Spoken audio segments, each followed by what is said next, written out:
Evening everybody, we're battling the light here, so this is going to be a quick video. But we're standing on River Ken River as some people call it, which is a tributary of the Yamuna. We're near the city or town of Panna. What are the name of the falls, Manu? Pandavan Falls. Pandavan Falls. Yeah.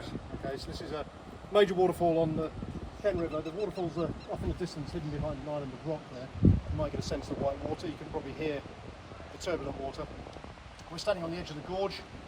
As I've talked about in many previous videos, waterfall retreat leads to gorge cutting.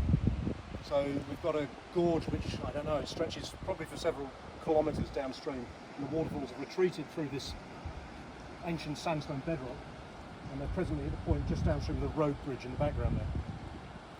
One of the things we've been looking at here is the role of potholes in gorge formation. And the sandstone bedrock here is susceptible both to potholing. There's lots of potholes of all sizes, up to about 3 metres wide and 3 metres deep in some cases. It's also subject to block plucking. You can probably see some of the very large blocks in the base of the gorge. They're actually from collapse of the sidewalls of the gorge. But on a smaller scale, individual slabs of rock have also been lifted and eroded.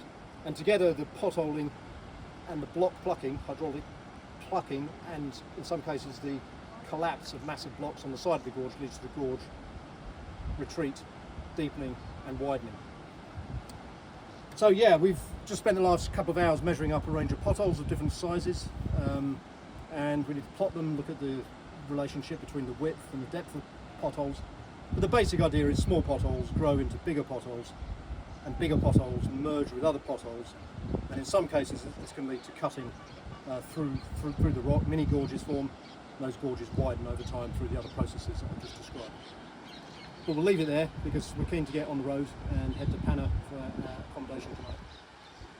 So yeah, just a quick video from the Ken River as the sun drops.